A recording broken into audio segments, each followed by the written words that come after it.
Todo mundo deveria ter um bichinho de estimação, porque é provado que os animais, eles agregam muito na qualidade de vida. Os primeiros 10 minutos de contato com o animal, independente do animal, ele libera serotonina, beta, endorfina, dentre outros neurotransmissores que dão a sensação de prazer e bem-estar. Isso tudo ameniza, isso traz mais felicidade, isso traz mais qualidade de vida. Então o que acontece? O cérebro ele vai desenvolvendo. Então você tem um tratamento alternativo, por isso que a gente chama uma terapia alternativa.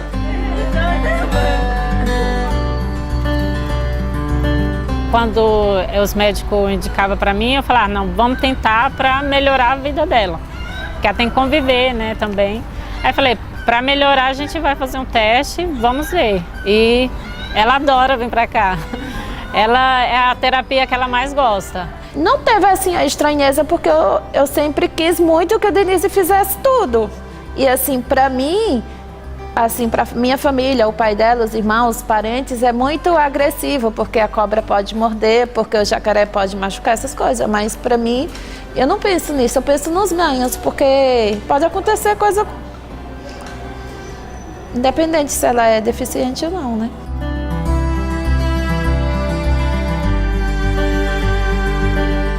Aos poucos ele vai superando algumas barreiras. Mas eu sei que ao longo da vida ele vai ter que superar muito mais, né? A gente só está no começo.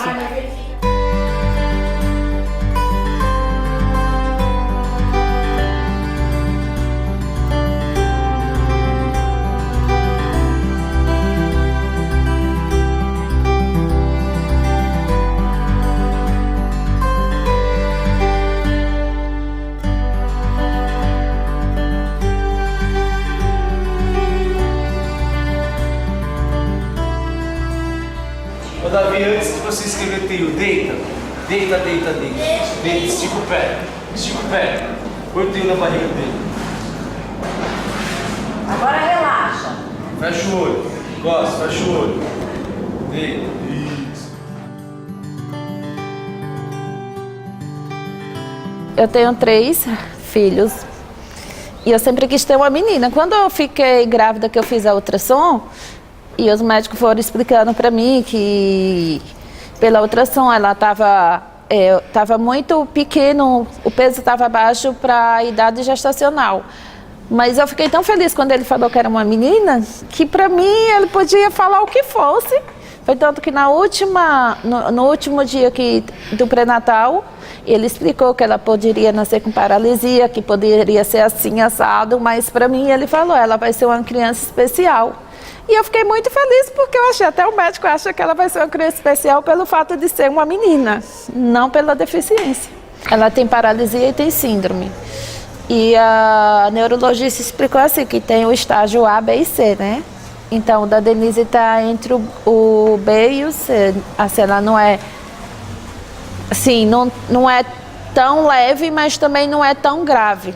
E assim, ela já saiu encaminhada para fisioterapia, porque antes dela ter alta, ela já fazia fisioterapia na UTI neonatal.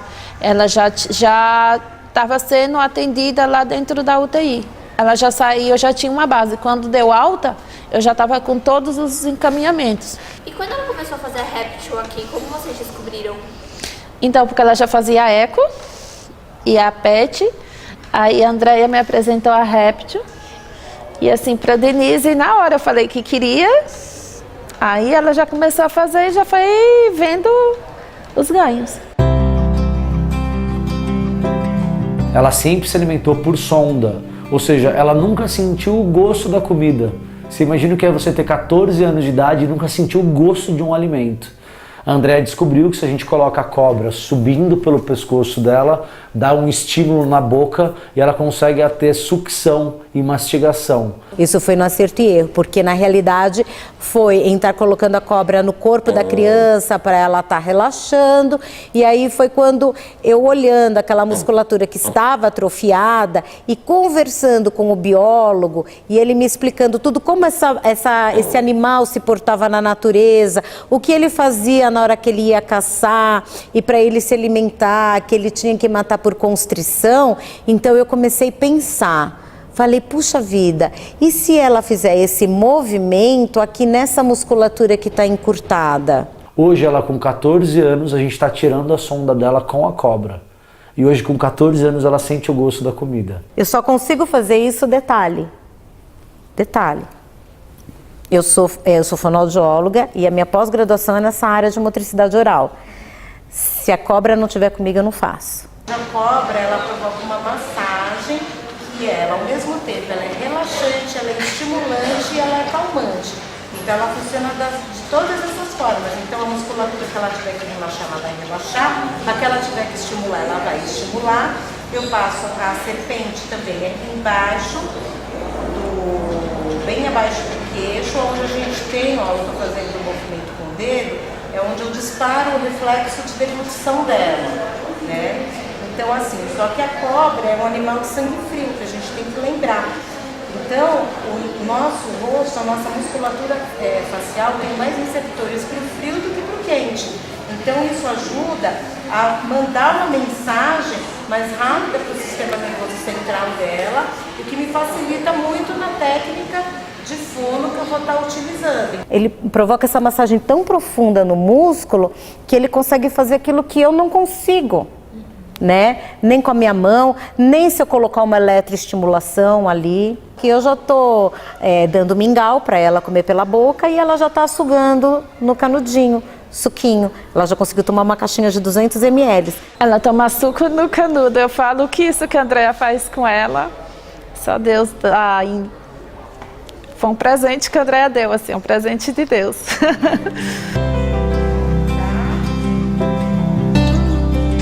O limite, quem dá, eu acho que é a gente mesmo que se dá os próprios limites. Eu acho que quando você tem vontade, determinação, não há comprometimento motor, não há comprometimento neurológico, cognitivo que te impeça de alcançar o seu objetivo, mas sim a tua determinação e vontade de fazer aquilo. Cuidado, tá? Lembra que é de noite. Assim que eu me formei, eu comecei a trabalhar na clínica de fono da faculdade. Eu fiquei lá por 2 anos. Ao sair da clínica de fono da faculdade, eu montei um consultório ali na Vila Clementino, do lado do metrô Santa Cruz, e comecei a atuar na área clínica.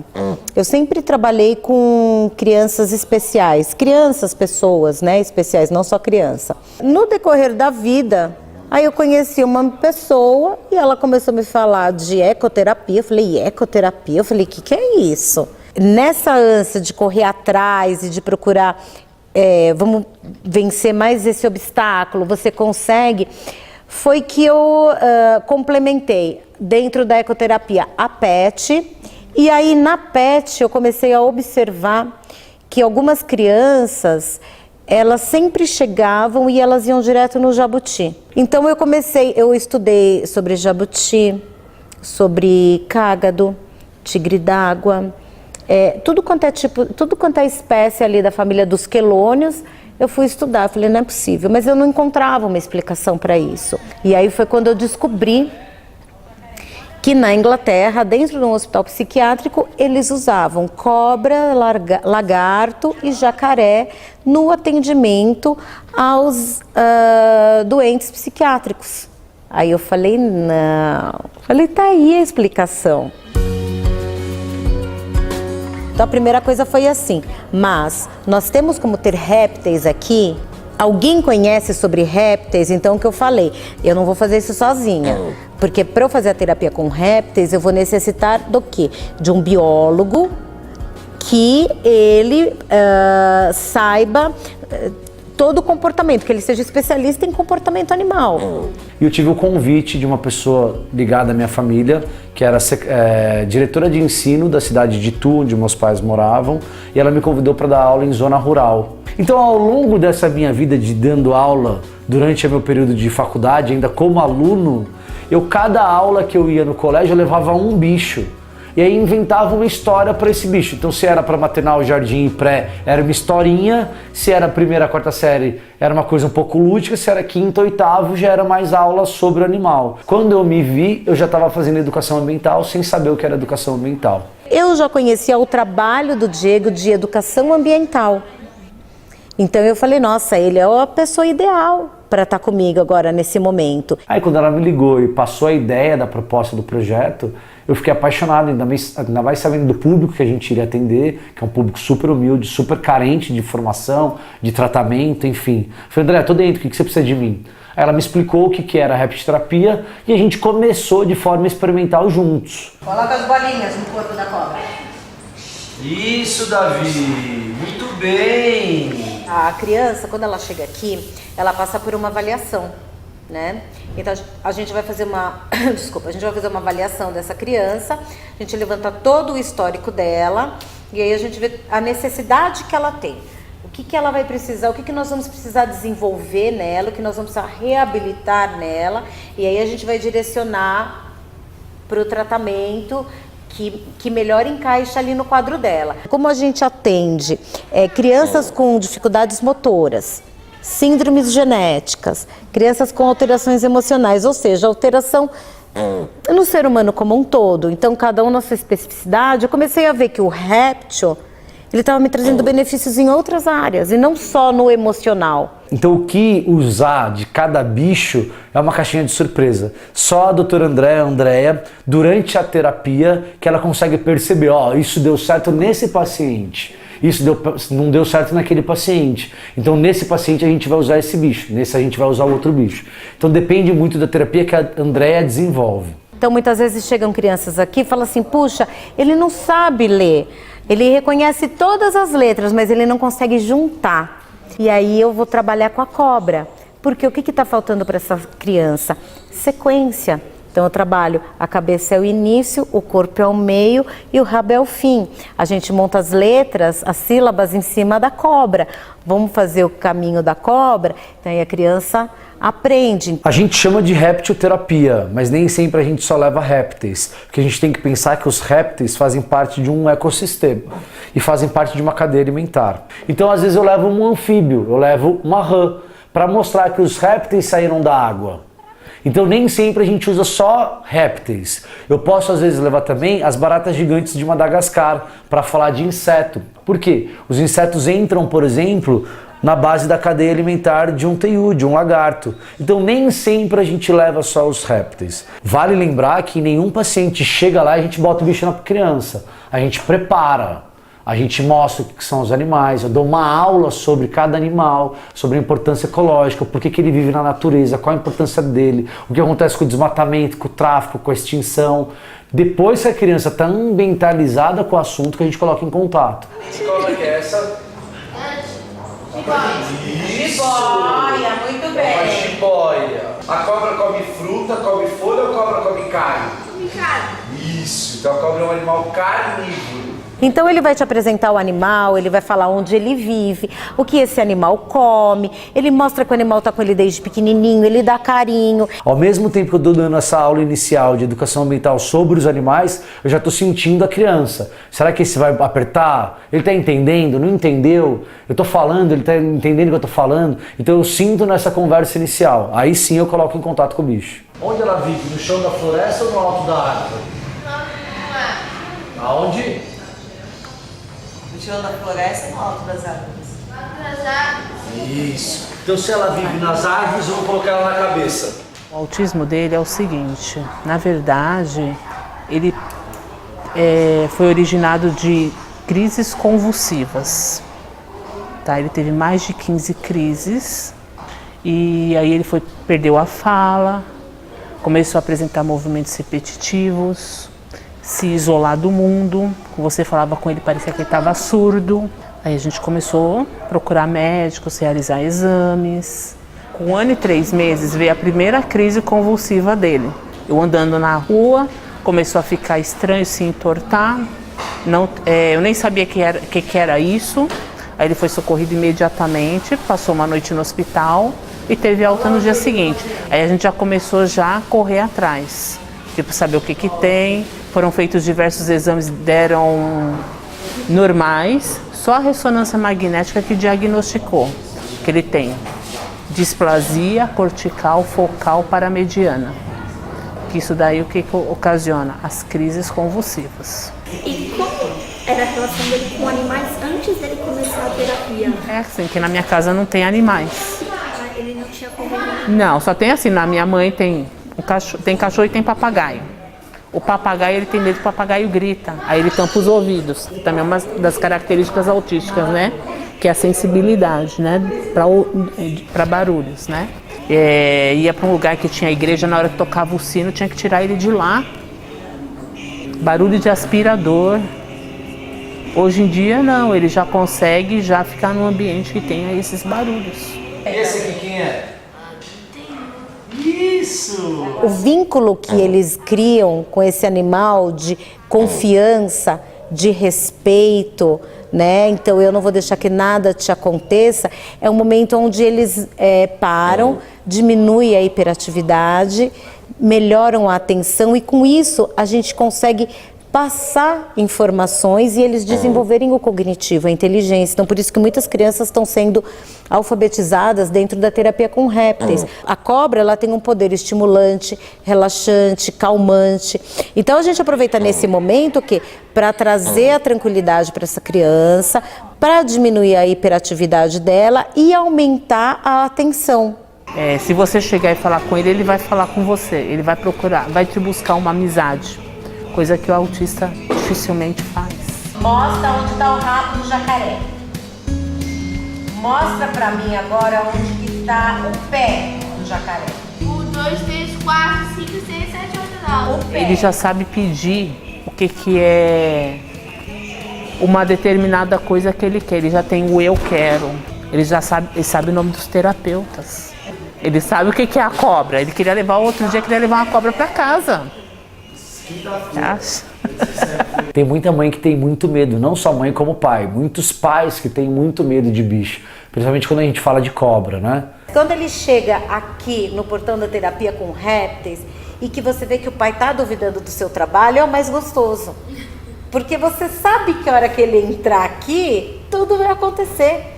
Não tem como não acontecer. As crianças que tinham pavor e que continuaram o tratamento, hoje enrolam a cobra no pescoço, colocam uma barata na mão e assim por diante. São animais que a gente já nasce com aquele instinto de ter o medo.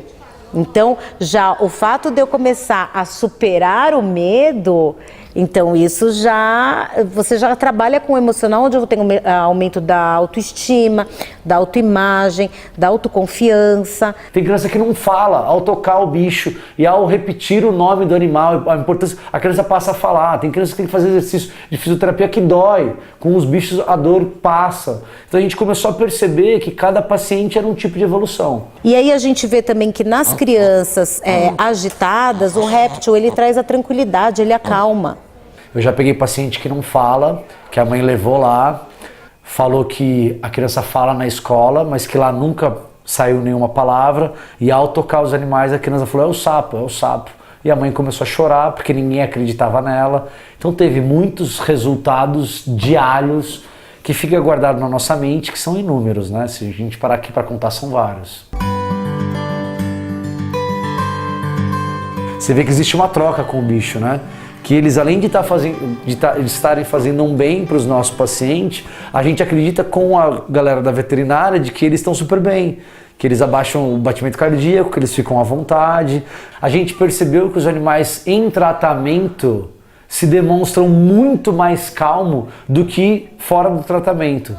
Então a gente percebeu que durante a terapia, mesmo ao chegar e ao ir embora, não deu nenhum índice de estresse, nem de aumento em batimento cardíaco, nem nos exames de sangue e nem no aumento de temperatura. É claro que a temperatura, ao a gente tocar no animal, como a gente tem 36, 35 graus de temperatura, e o animal não controla a temperatura, então ela está na temperatura, por exemplo, agora da mesa.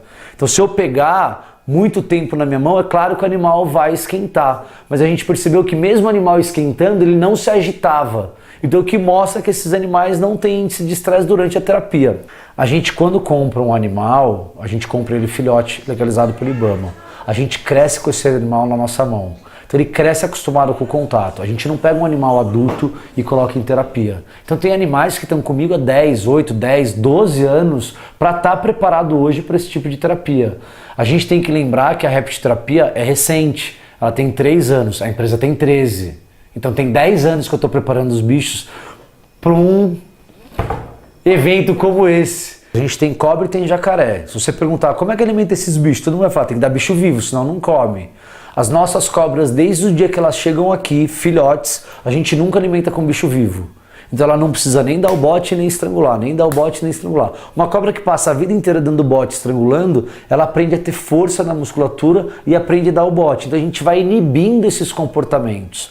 Olha, nunca aconteceu acidente, nunca aconteceu de ter uma mordida, de uma cobra dar um bote, isso nunca aconteceu, tá? Mas já aconteceu da criança ficar ansiosa, de muitas vezes ela ir pegar o animal, ela apertar um pouquinho, só que é incrível, parece que eles sabem, os animais, e eu acredito que eles sabem o que eles estão fazendo ali naquele momento. Então a gente consegue acreditar de que os animais durante as terças-feiras, eles sabem o que eles estão indo fazer.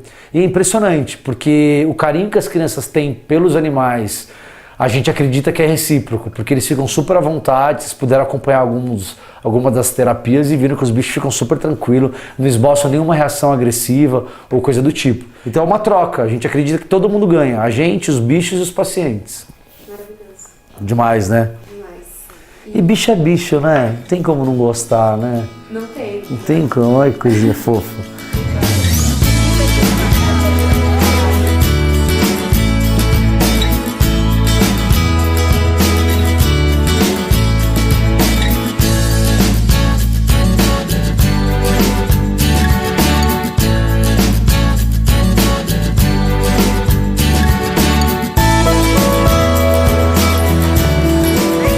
A Fraternidade de Mãe Clara, ela começou a existir para cuidar de pessoas com diagnóstico de paralisia cerebral.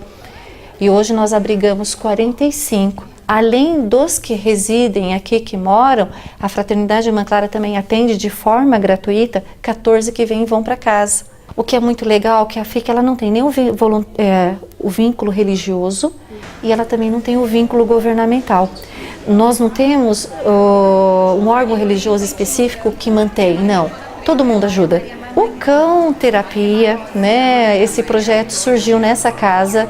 Foi a ideia de uma voluntária, porque ela tinha uma amiga que fazia parte do projeto e ela trouxe a ideia para nós. A gente faz a intervenção assistida por animais, né? Que é uma forma informal, é mais lúdica, não tem um planejamento, uma metodologia, né? É para melhorar a qualidade de vida. Eu acredito que é de 5 a 6 anos, já que o Cão Terapia está presente na FIC. Os acolhidos, eles são selecionados de acordo com o perfil e toda essa avaliação é feita pela equipe de reabilitação. Nós tivemos que adaptar lugares, que não tinha uma sala própria, mas tudo deu certo. Foi uma implantação de um ano e pouquinho, mas você vê o resultado hoje, né? Valeu muito a pena.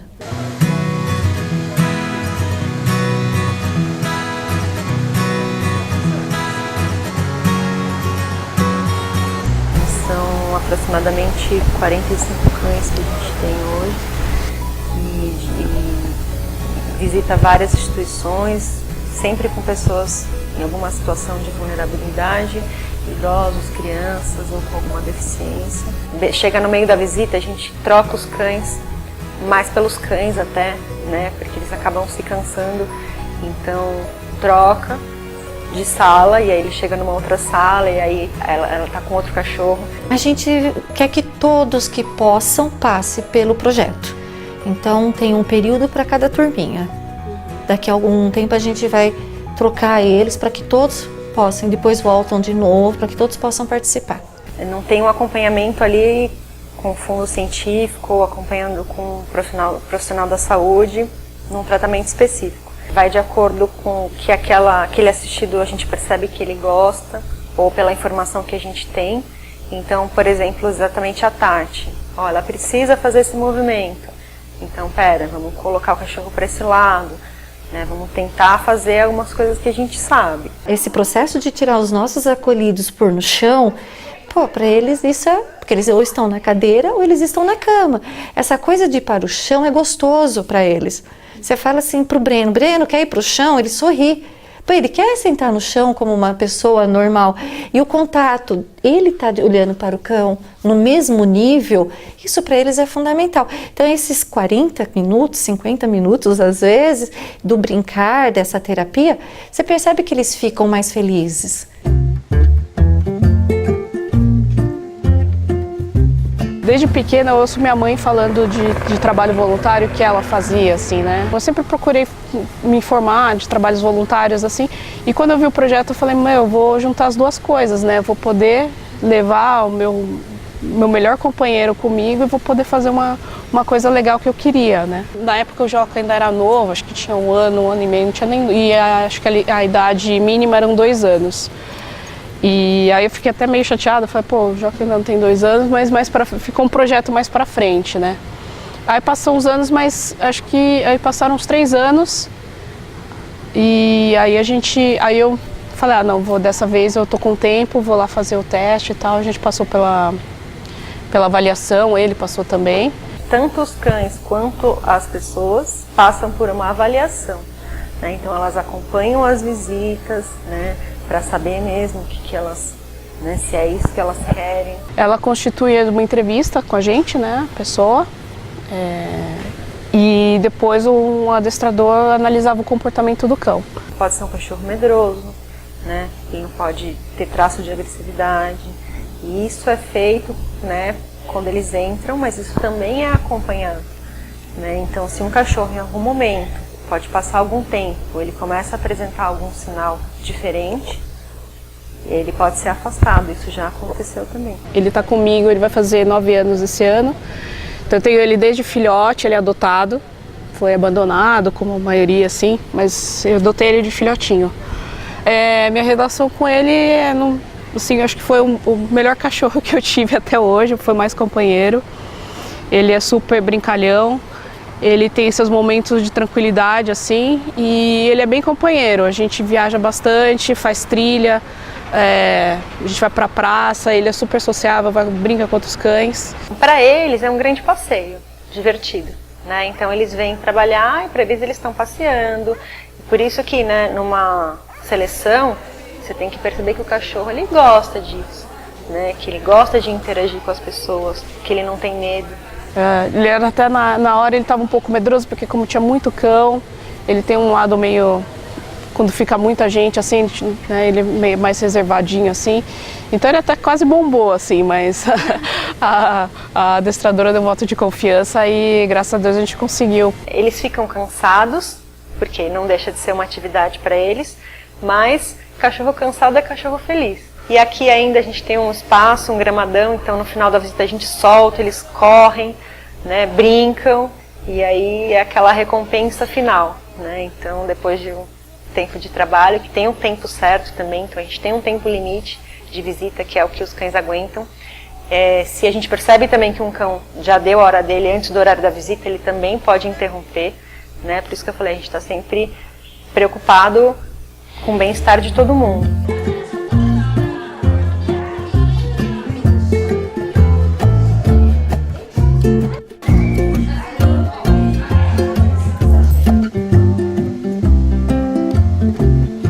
Tem algum caso assim que te marcou muito, assim, de um paciente que você ficou muito emocionada? Tem uma, acho que é a Priscila, eu acho que é a Priscila. Ela é uma japinha e nas primeiras vezes que a gente ficou com ela não dava muita atenção e tal, ficava muito mais na dela. E aí eu descobri que ela gostava, ela tinha um lance com som. Sem querer eu comecei a bater no peito do Joca, assim, fez um barulho de bumbo, assim, uma coisa meio oca. E aí eu vi que ela percebeu, e aí ela começou a gargalhar muito naquele dia. Então desde sempre ai, Joca, sempre quando eu fico com ela e o Joca, eu procuro fazer alguma coisa com som, né, tanto com o Joca quanto ou no corpo dela mesmo, usando o corpo dela para fazer um barulho. Aí ela gargalha, ela ri, ela olha aí ela consegue olhar para mim. E eu vejo que a gente está tendo uma interação bem legal, assim. Uma história muito legal, que foi até observada por um diretor nosso, nós tínhamos uma acolhida que fazia parte a Érica. E a Érica, ela olhava assim para o cachorro e fazia aquela carinha de não tô nem aí, sabe? E a gente insistiu, tanto que teve uma avaliação que a gente pensou em tirar, que ela não estava aproveitando. Um dia, ela passeando aqui na praça, ela estava passeando, o cachorro passou, ela fez assim. No que ela fez isso, a gente percebeu o quanto ela já tinha. Essa coisa dela olhar meio assim para os cachorros é dela, né? o quanto ela já tinha assimilado o que era um cachorro, o que era. Porque ela não fazia isso, a gente passeava com ela, ela não prestava atenção. No que ela olhou, a gente percebeu o quanto ela estava entendendo. Então, aqui na FIC é bastante complicado, porque o retorno que a gente tem do assistido, ele vem com o tempo até. Quando a gente vai numa instituição de um idoso ou criança, que as pessoas abrem aquele sorriso, abraçam, isso a gente tem aqui, mas de uma forma mais sutil. Algumas coisas são nítidas, então a gente vê alguns que a gente já conhece aquele sorriso. Na visita de hoje mesmo, né, teve um voluntário que veio falar que o Igor subiu chorando. Então isso aconteceu já algumas vezes com outros também, né, de eles perceberem que a gente vai embora e chorar. Então assim, cada um tem um problema diferente ali, né, uma coisa específica, um tratamento específico até, reage de uma forma. Então você vai vendo um sinal, às vezes, né, de mexer, de se afastar, alguma reação, né, que às vezes nem sempre ela é muito clara ou muito forte, mas você percebe que fez diferença. A partir daí nós ficamos, como nós somos leigos, né? Como nós achamos que a gente conhece, e são eles que nos ensinam o quanto eles estão conhecendo, né? São coisinhas, assim, né? De movimentos de mão, ou movimentos de uma parte do corpo, um choro, um sorriso, né? Tava triste naquele dia, ficou feliz, né? São algumas coisinhas que a gente percebe às vezes na visita, ou às vezes que a Rose fala pra gente, né? Até por esperar a visita, então é uma atividade, né? É uma atividade que vai proporcionar alguma qualidade ali, né? Que vai mudar a rotina, né, deles. Ai, que abraço gostoso! Que delícia, muito obrigada! Muito obrigada!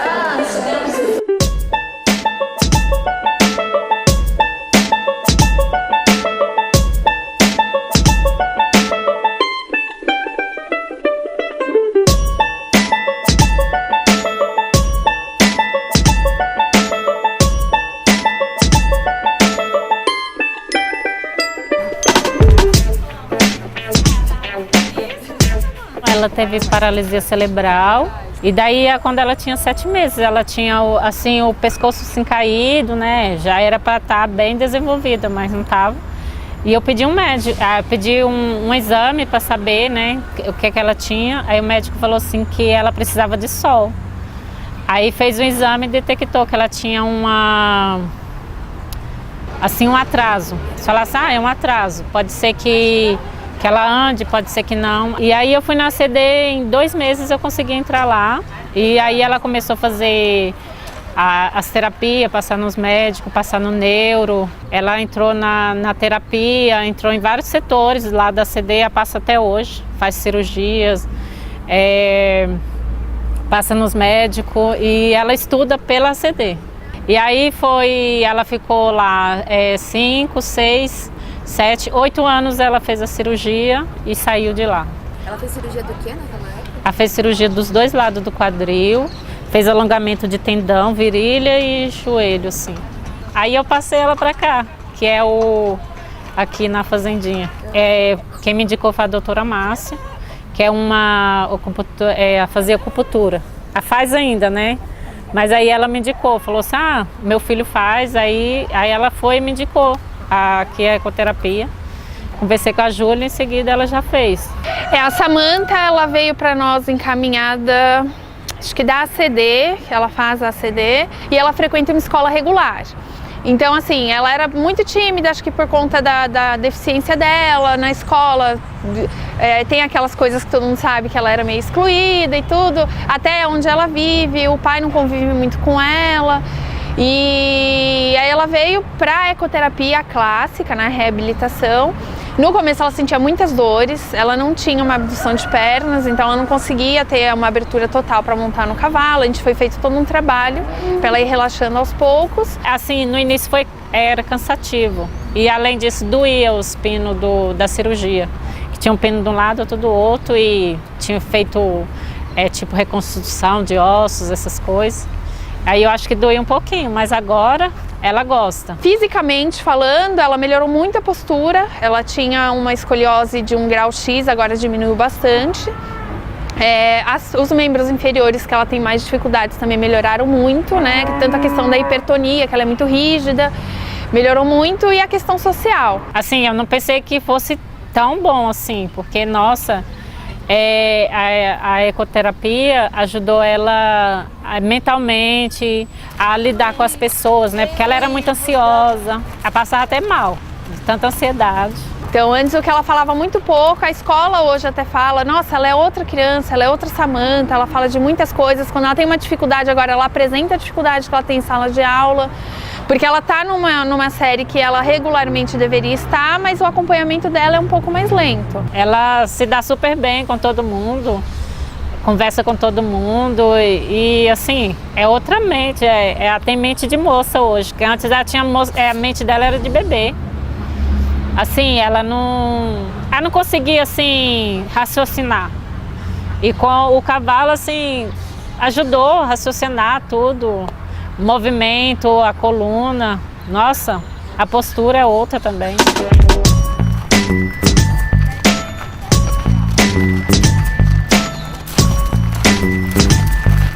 Ela no começo ela ficava com outro físio, aí depois ela passou por uma psicóloga e depois ela voltou para físio.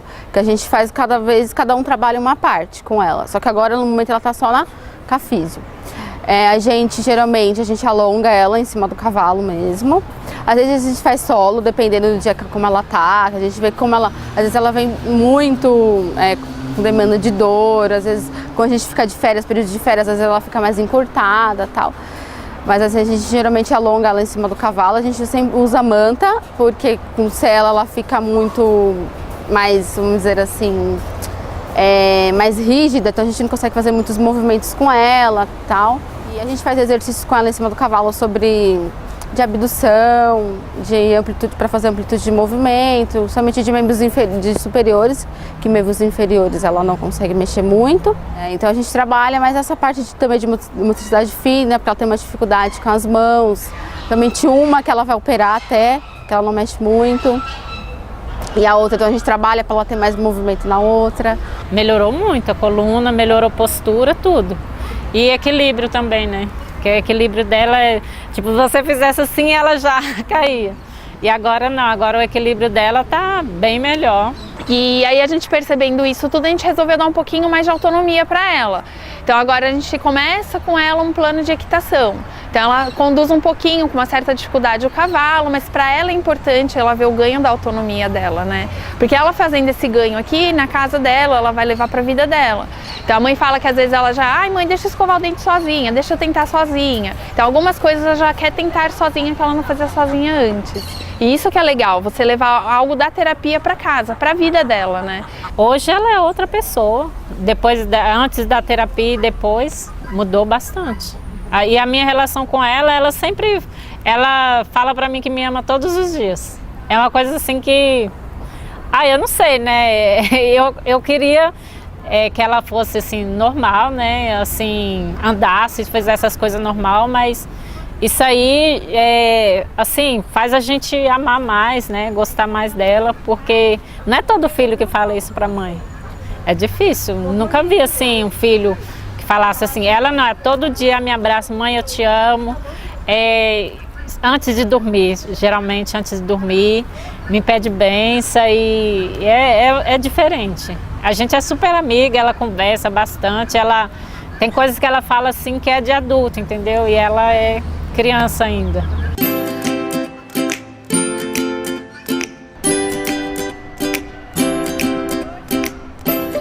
A nossa maior demanda são paralisias cerebrais e dificuldades de aprendizagem. Então tem muitas crianças que nos procuram com essas dificuldades. Então hiperativos, déficit de atenção, transtorno opositor desafiador. Então tem muita escola e muito médico já encaminhando esse tipo de casos pra gente. Então as sessões de ecoterapia aqui na Fazendinha são de 45 minutos. Em alguns centros você encontra 30 minutos de terapia. Mínimos 30 minutos de terapia, que é o que a gente tem de estudos para fazer efeito no praticante, que o nome da criança que faz a ecoterapia é praticante. Então, para ter o mínimo de efeito, 30 minutos. Nós aqui fazemos 45 minutos, porque são crianças que conseguem ter um acompanhamento maior, que aguentam ficar os 45 minutos sem a fadiga muscular ou fadiga mental. Então, a gente estende para 45 minutos, que é o legal de ter uma sessão de ecoterapia. Não que necessariamente vão ficar 45 minutos na montaria. São 30 minutos obrigatórios de montaria e os outros 15 minutos de atividades complementares.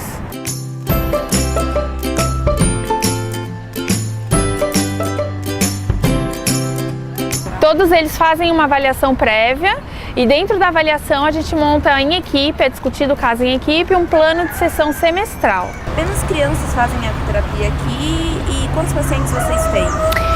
Não são apenas crianças, é que o nosso público maior, a procura maior aqui são crianças.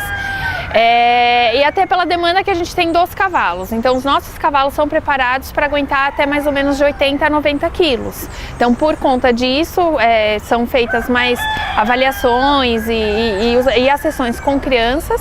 Mas nós já atendemos adultos, nós temos adolescentes e adultos em atendimento, só que com essa restrição por conta dos cavalos que a gente tem. E aí todo mundo fala, que crianças menores de 3 anos é indicado a ecoterapia, que é outra pergunta que todo mundo fala.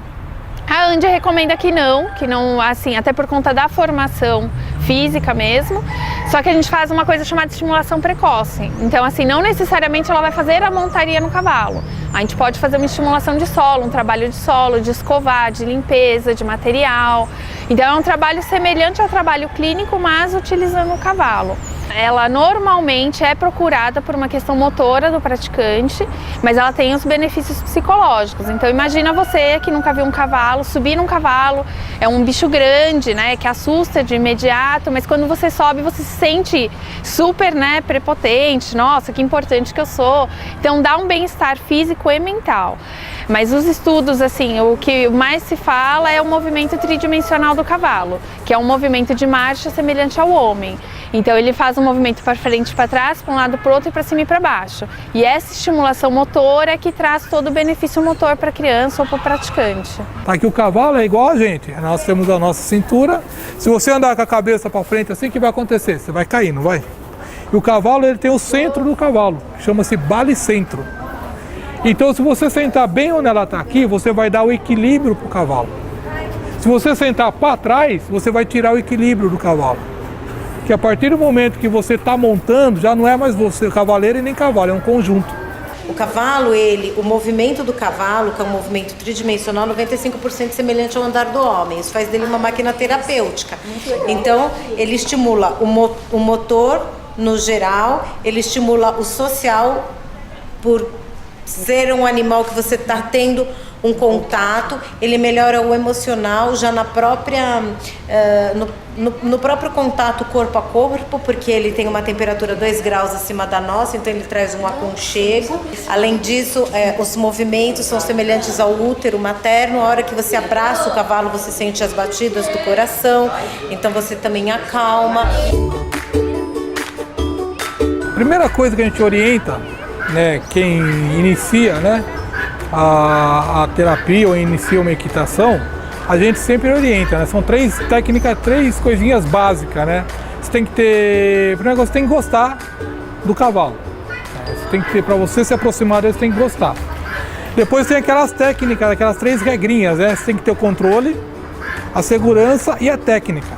Aí ele vai aprender a rasquear o cavalo, vai aprender a passar a escova, ele vai aprender a ranilhar o cavalo, que tem um ferrinho de ranilha, que ele vai tirar as impurezas que tem embaixo do casco, que às vezes pode ter uma pedrinha no meio do casco, que a hora que o cavalo for andar, ele pode caudicar. Caudicar, ele é mancar. Então a gente faz a escovação, a higienização, a alimentação, para depois colocar o praticante em cima do cavalo na montaria.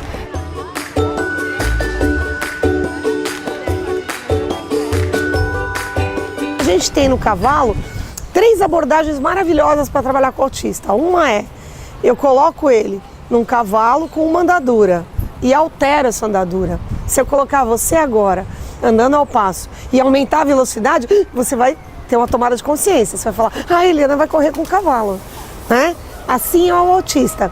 Ele vai perceber claramente que mudou alguma coisa, nem que seja a velocidade. Então eu tenho a velocidade. Eu tenho a posição e espaço. Eu posso colocar a terapeuta aqui do lado direito e daqui a 10 minutos ela vai para o lado esquerdo. Onde está a professora que estava aqui? Mas o cavalo continua me dando uma questão de ritmo. E a terceira é a propriocepção. Eu posso colocá-lo hoje numa manta e dobrar um pedaço da manta, ou numa manta e uma sela. E ele vai falar, alguma coisa mudou. O importante lembrar é que o bem-estar do cavalo, que você viu a veterinária passando ali atrás, o bem-estar, o manejo, sair para as férias. Então os cavalos daqui saem para o pasto, a gente tem um rodízio entre os cavalos bem significativo para que eles não estressem. E assim, em alguns casos significativos em pouco tempo, então assim, questões de meses, que você fala, em clínica, em consultório, talvez esse caso não tivesse uma evolução tão rápida e tão grande. E tanto que a gente tem até um menininho que tem câncer aqui, que eu falo, caramba, tipo, lá no hospital é de um jeito, aqui é de outro, assim, tipo, ele saiu do hospital, pode vir pra cá, isso é muito legal. E bem diferente também, né, que lá é uma coisa mais, vamos dizer assim, não triste, mas assim, mais fechada, né? É que você pode explorar muito mais coisas, dá uma qualidade de vida para eles melhor, né? Eu sempre gostei muito de animais, também de cavalo, desde pequena, sempre montei, meu pai sempre me levou. Então, assim, eu não consigo mais, se eu não venho aqui eu sinto muita falta, então acho que ela faz muito parte de mim. Acho que já fazia, só que agora faz mais ainda, né? É um serviço que eu gosto bastante, tipo, eu venho pra cá muito feliz. O pessoal fala que as segundas-feiras são os piores dias, acho que a segunda-feira pra mim é o melhor dia. Então, a gente até brinca entre nós, assim, que também é uma terapia pro terapeuta, né? Porque é um ambiente totalmente diferenciado, é uma coisa totalmente diferente do ambiente clínico fechado. Então, para trabalhar com a ecoterapia é algo que você tem que gostar, tanto do praticante, das patologias, da área da saúde, que é uma área da deficiência que é um pouco pesada, e tem que gostar do cavalo. Então, assim, é meio que apaixonante, né? Eu sou suspeita de falar, eu amo o que eu faço. Tanto que quando eu dou aulas e palestras, eu falo que não é o meu trabalho, é o meu lazer. O que você mais gosta de fazer aqui? Conversar. Conversar? Você conversa muito com as meninas? Conversa. Ah, é? Com quem você mais conversa? Com você? É? E na escola, você também gosta de ir? Gosta? O que você faz lá? O cavalo vai ser ótimo para ele. E, nossa, eu acertei em cheio o cavalo da ecoterapia. Eu acho que toda criança especial deveria ter mais esses contatos assim. A minha relação com as pessoas mudou bastante. Hoje eu sempre fui uma pessoa muito paciente, mas hoje eu aprendi assim a não tentar, né, pelo menos me policiar para não cobrar, para não julgar a pessoa, né? Ela é muito batalhadora, ela tem muita vontade. É isso. Foi demais. É, amor. Gostou, bebê? É amor, é vida. Imagine você ter um filho e os irmãos conhecer depois de 3 meses e meio. Assim, foi difícil, mas eu nunca desisti. Eu falo assim, mamãe não pode desistir, né? E da Denise eu nunca desisti. Eles são coterapeutas e, na realidade, o que nós somos? Mediadores, só.